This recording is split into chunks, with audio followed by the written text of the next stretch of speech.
Bismillahirrahmanirrahim. Assalamualaikum warahmatullahi wabarakatuh.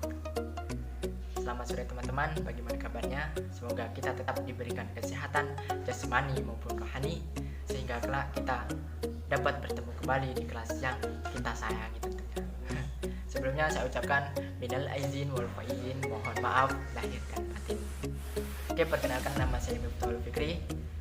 Saya dari kelas B semester 4. Dan di sini saya membuat video untuk memenuhi tugas UAS mata kuliah Filsafat Ilmu yang dibantu oleh dosen kita, Bapak Saiful Mujab. Mudah-mudahan beliau selalu diberikan kesehatan sehingga tetap dapat mencurahkan ilmunya kepada kita semua. Amin amin ya rabbal alamin. Nah, alhamdulillah teman-teman, saat ini saya sedang berada di Lampung ya. Mungkin teman-teman setelah pandemi ini ada yang jalan-jalan ke sini atau main-main ke sini atau study tour ke sini atau apalah. Saya tunjukkan keindahan suasana alam yang hilang saja. Oke, capcus biar tidak sepanang teman-teman.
A few moments later.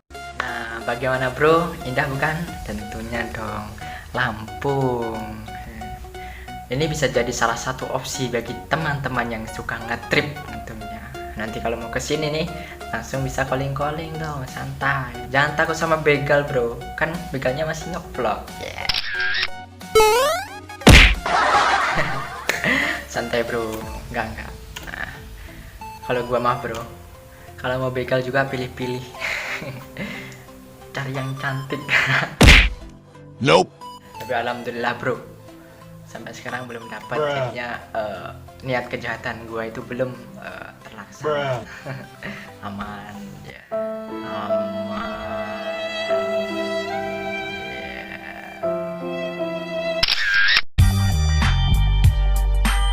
Yeah. Nah, langsung saja teman-teman, kita masuk ke dalam materi ya. Yang tadi jangan dihiraukan, mungkin kata-kata para buaya. Buaya.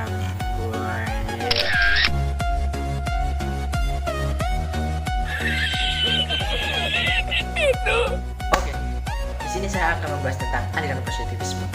Apa itu positivisme? Siapa tokohnya dan bagaimanakah pemikirannya? Langsung saja kita tonton videonya. Terima kasih. Oke, pertama kita akan membahas tentang pengertian positivisme. Nah, positivisme merupakan suatu aliran filsafat yang menyatakan ilmu-ilmu alam atau empiris sebagai satu-satunya sumber pengetahuan yang benar dan menolak spekulasi dari suatu filosofis atau metafisik. Nah, dapat pula dikatakan positivisme ialah aliran yang berpendirian bahwa filsafat itu hendaknya semata-mata mengenai dan berpangkal pada peristiwa-peristiwa yang positif.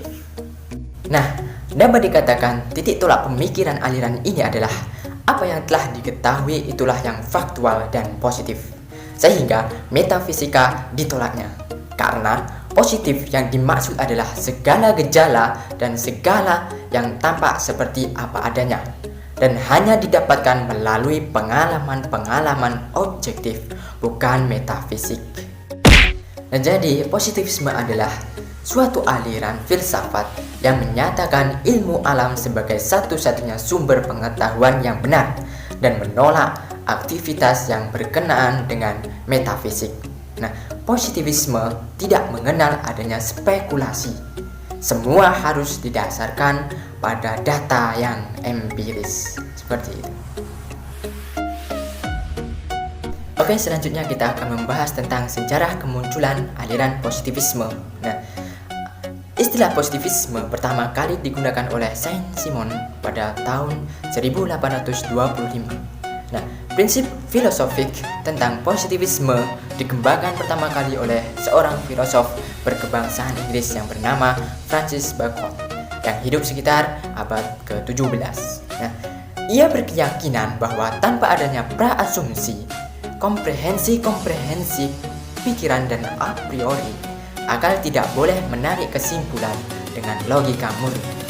Maka dari itu, harus melakukan observasi atas hukum alam. Barulah pada paruh kedua abad ke-19 muncullah Auguste Comte, seorang filosof sosial berkebangsaan Prancis yang dilahirkan di Montpellier pada tahun 1798. Comte menggunakan istilah ini kemudian mematoknya sebagai tahapan paling akhir sesudah tahapan-tahapan agama dan filsafat. Dalam karya utamanya yang berjudul Cours de Philosophie Positive yang membahas kursus tentang filsafat positif yang diterbitkan dalam 6 jilid, dari sinilah aliran positivisme ini dikenal banyak orang sehingga ia dijuluki sebagai bapak positivisme atau Father of Positivist Philosophy. Oke, selanjutnya kita akan membahas tentang ajaran-ajaran di dalam filsafat positivisme. Nah, positivisme memuat nilai-nilai dasar yang diambil dari tradisi ilmu alam yang menempatkan fenomena yang dikaji sebagai objek yang dapat dikontrol, digeneralisasi sehingga gejala ke depan bisa diramalkan. Yang mana positivisme menganggap ilmu-ilmu alam adalah satu-satunya ilmu pengetahuan yang secara universal adalah valid. Jadi, ajaran di dalam filsafat positivisme dapat dipaparkan sebagai berikut. Yang pertama, positivisme bertolak dari pandangan bahwa filsafat positivisme hanya didasarkan pada kenyataan dan bukti terlebih dahulu. Yang kedua, positivisme tidak akan bersifat metafisik dan tidak menjelaskan tentang esensi. Positivisme tidak lagi menjelaskan gejala-gejala alam sebagai ide abstrak. Gejala-gejala alam diterangkan berbasis hubungan sebab akibat, dan dari itu kemudian didapatkan dalil-dalil atau hukum-hukum yang tidak tergantung dari ruang dan waktu. Yang ketiga, positivisme menempatkan fenomena yang dikaji sebagai objek yang dapat digeneralisasi sehingga ke depan dapat diramalkan atau diprediksi.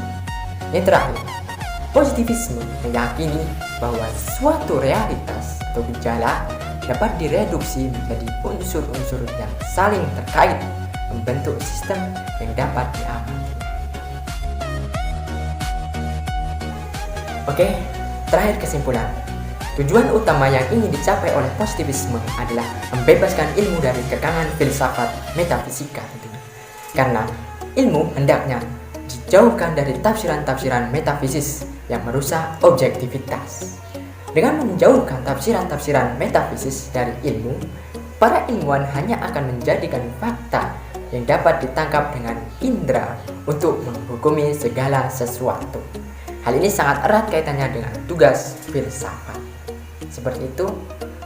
Terima kasih dari saya ucapkan. Wassalamualaikum warahmatullahi wabarakatuh.